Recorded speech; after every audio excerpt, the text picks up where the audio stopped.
Welcome to দিশার exam guide. প্রিয় ষষ্ঠ শ্রেণীর পরীক্ষার্থী বন্ধুরা, তোমাদের জন্য এই ভিডিওটিতে আমি আলোচনা করতে চলেছি ষষ্ঠ শ্রেণী বা ক্লাস 6-এর থার্ড ইউনিট টেস্ট বা তৃতীয় পর্যায়ক্রমিক মূল্যায়নপত্র 2024। এই প্রশ্নপত্রটি সম্পূর্ণ সিসিই পদ্ধতি অনুসরণ করে তৈরি হয়েছে।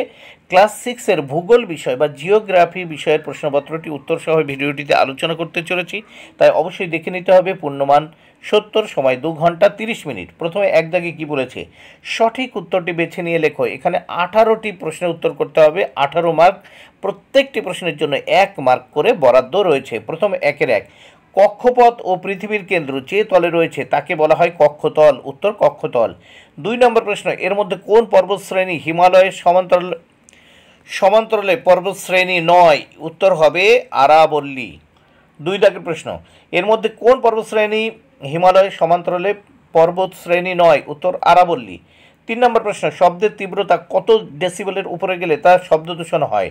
60-এর উপরে গেলেই শব্দদূষণ হয়।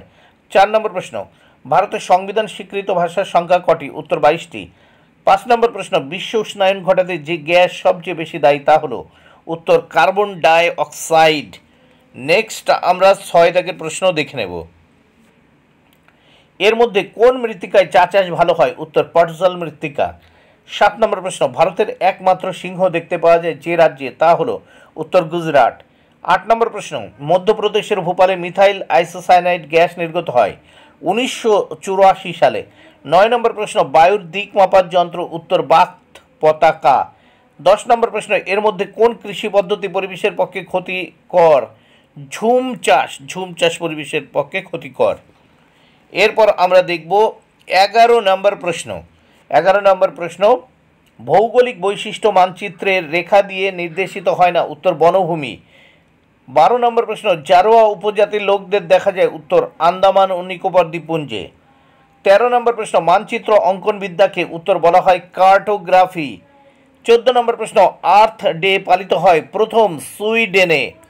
নেক্সট আমরা দেখব সর্পগন্ধা থেকে পাই? উত্তর রেসারপিন। এরপর 16 নম্বর প্রশ্ন, ম্যাপ শব্দটি এসেছে ম্যাপ্পা থেকে। ম্যাপ শব্দটি এসেছে ম্যাপ্পা থেকে। তাহলে দেখে নেওয়া যাক 16 নম্বর প্রশ্ন, ম্যাপ শব্দটি এসেছে ম্যাপ্পা থেকে।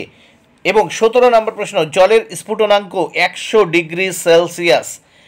এবং 18 নম্বর প্রশ্ন, কাল বৈশাখী ঝড় হয় বৈশাখ মাসে। কাল বৈশাখী ঝড় হয় বৈশাখ মাসে।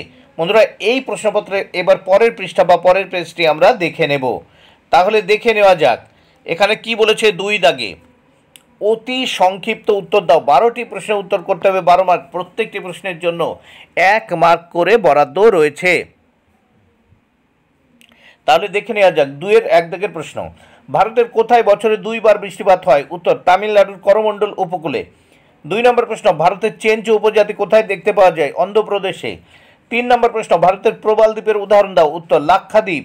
4 নম্বর প্রশ্ন, মহাবৃত্ত রেখা কোন রেখাকে বলা হয়? উত্তর নিরক্ষরেখাকে। 5 নম্বর প্রশ্ন, সোনালী তন্তু কাকে বলা হয়? উত্তর পাটকে সোনালী তন্তু বলে। 6 নম্বর প্রশ্ন, ভারতের প্রমাণ দ্রাঘিমা রেখার নাম লেখো? উত্তর 82.5 ডিগ্রি পূর্ব।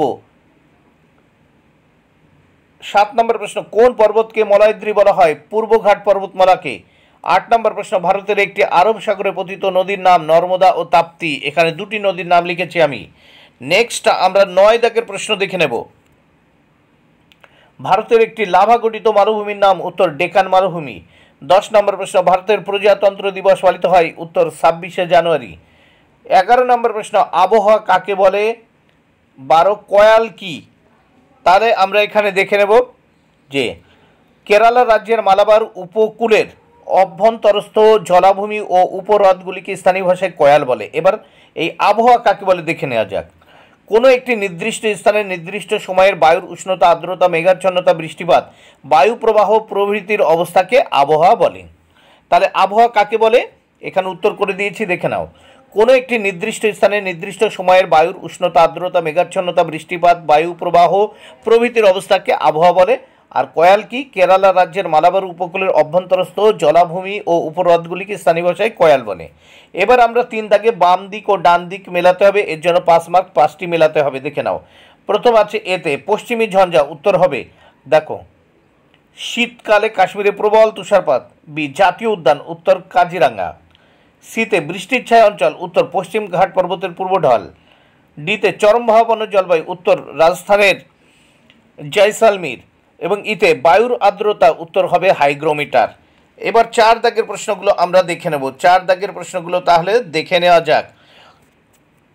4 দাগে যে কোনো 5টি প্রশ্নের উত্তর করতে হবে, এর জন্য 10 মার্ক, প্রত্যেকটি প্রশ্নের জন্য 2 মার্ক করে বরাদ্দ। প্রথম 4-এর 1, এই প্রশ্নগুলো কিন্তু তোমরা ভালো করে বই দেখে মুখস্থ করে নাও বা পড়ে নাও। আন্তর্জাতিক তারিখ রেখা অতিক্রম করলে কি হয়?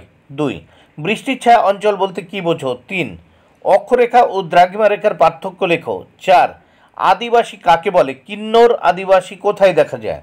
5, বিশ্ব উষ্ণায়ন কি? 6 নম্বর প্রশ্ন, বিষায়ন মানচিত্র কি? এবার 5 দাগের প্রশ্ন, নিম্নলিখিত প্রশ্নগুলির উত্তর লেখো। এখানে দেখো,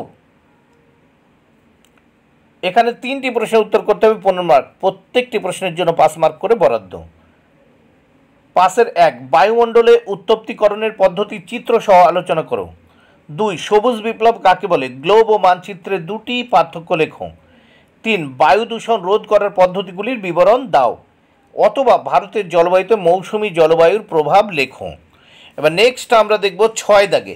6 দাগে বলছে টিকা লেখো, শব্দ দূষণ ও ভারতের শস্য, এর জন্য 5 মার্ক, 2.5 মার্ক করে বরাদ্দ। বন্ধুরা এই প্রশ্নগুলো তোমরা কিন্তু ভালো করে দেখে নেবে। 7 দাগের প্রশ্ন, 7 দাগে কী বলেছে?